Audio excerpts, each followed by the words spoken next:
Hi friends, welcome to medical knowledge. दोस्तों, आज के वीडियो में हम सीखेंगे कि ब्लड प्रेशर क्या होता है, इसका नॉर्मल रेंज क्या होता है और हाई ब्लड प्रेशर क्या होता है, इसके क्या कारण होते हैं। साथ ही हम जानेंगे कि यदि हमारा ब्लड प्रेशर बढ़ जाता है नॉर्मल रेंज से तो शरीर में इसके क्या सिम्टम्स दिखाई देते हैं, क्या लक्षण दिखाई देते हैं, कैसे हमें पता चलेगा कि हमारा ब्लड प्रेशर बढ़ चुका है।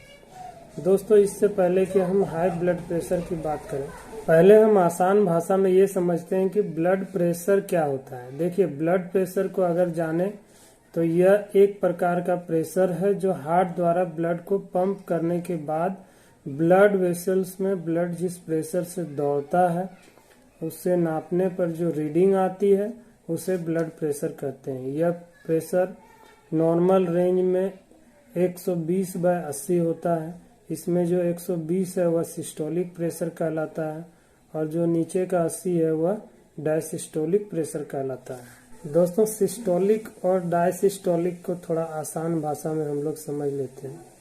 देखिए, हार्ट का काम होता है ब्लड को पंप करना।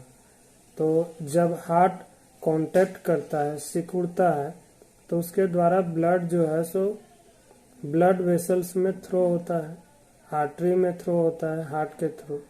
उस दौरान जो ब्लड वेसल्स पर प्रेशर लगता है वह सिस्टोलिक ब्लड प्रेशर कहलाता है। दूसरी कंडीशन है डायसिस्टोलिक। जब हार्ट पुनः रिलैक्स करता है और उस दौरान जो प्रेशर रहता है ब्लड वेसल्स पर वह आपका डायसिस्टोलिक प्रेशर कहलाता है।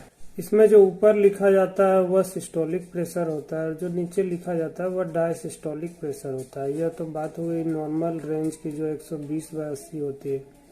यदि प्रेशर इससे कम होता है तो इसे लो ब्लड प्रेशर कहा जाता है और यदि बढ़ जाता है तो इसे हाई ब्लड प्रेशर कहा जाता है। अब आपके दिमाग में यह सवाल आ रहा होगा कि यह बढ़ता क्यों है, इसका क्या कारण होता है। तो इसका सबसे मुख्य कारण है कि हमारे शरीर में फ्लूइड ज़्यादा हो जाता है, जिस कारण से ब्लड में भी फ्लूइड लेवल बढ़ जाता है, जिस कारण से ब्लड अमाउंट बढ़ जाता है। तो इसके कारण जो ब्लड वेसल्स पर प्रेशर होता है वह भी बढ़ जाता है, जो हार्ट को बहुत तेज पंपिंग करता है, बहुत फास्ट पंपिंग होने लगती है हार्ट में। नसों में किसी प्रकार का ब्लॉकेज हो तो इसके कारण से भी बढ़ जाता है, या इरेगुलर हार्ट पंपिंग हो सकता है जिस कारण से भी कार्डियक प्रॉब्लम हो सकती है। ये सभी कारणों से अचानक ब्लड प्रेशर बढ़ जाता है। या इसके अलावा कई बार यदि किसी तरह की मेडिसिन हमने ली हो, किसी तरह की दवाई खाई हो जिससे साइड इफेक्ट हो गया है, तो उससे भी हमारा ब्लड प्रेशर बढ़ या घट सकता है। दोस्तों, अब बात कर लेते हैं कि जब ब्लड प्रेशर बढ़ जाता है तो हमारे शरीर में क्या क्या सिम्टम्स दिखाई देते हैं, क्या क्या लक्षण दिखाई देते हैं। तो इसके मुख्य लक्षण होते हैं जैसे कि शरीर में सूजन आ जाना, प्रमुखता से चेहरे पे या हाथ पांव में सूजन आ जाता है। इसके अलावा घबराहट होती है, उसके अलावा पसीना भी बहुत आता है, तेज सिर दर्द हो सकता है, सांस लेने में तकलीफ हो सकती है, यूरिन में भी प्रॉब्लम हो सकता है, कभी कभी यूरिन में ब्लड भी आ सकता है।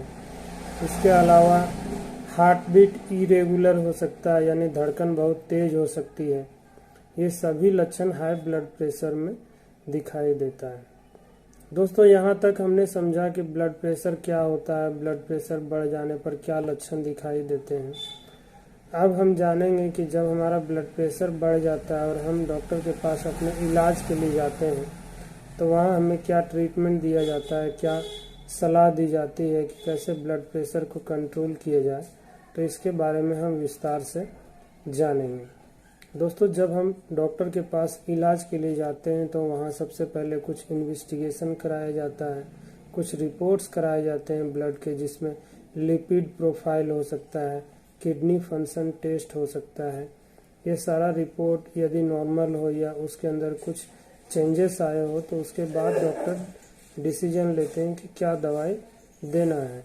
जब डॉक्टर दवा आपको लिख रहे होते हैं तो उसमें फर्स्ट लाइन जो ड्रग होती है वो होती है, चॉइस ऑफ ड्रग जो होती है डॉक्टर की वो होती है कैल्शियम चैनल ब्लॉकर, जिसमें कि होता है एम्लोडिपिन टैबलेट, यदि इसको लेने के बाद भी आपका ब्लड प्रेशर कम नहीं होता है या लगातार बढ़ता रहता है तो इसमें एक और भी दवा डॉक्टर द्वारा ऐड की जाती है जो बीटा ब्लॉकर्स होती है, जिसमें आता है आपका एटेनोल, मेटोप्रोलोल। तो इसकी कॉम्बिनेशन टैबलेट आपको लिखी जाती है जो आपको मेडिकल स्टोर पर एम्लोकाइंड 80 के नाम से मिल जाता है, और भी कई सारे ब्रांड्स इसके अवेलेबल हैं। इसके साथ ही आपको सलाह दी जाती है कि आप नमक का कम उपयोग करें। दोस्तों, वीडियो को लंबा न करते हुए यहीं पर समाप्त करते हैं। उम्मीद है आप सभी को वीडियो में दी गई जानकारी अच्छी लगी होगी, तो आप वीडियो को शेयर करें, इसे लोगों तक पहुंचाएं ताकि उन्हें भी जानकारी मिले। धन्यवाद।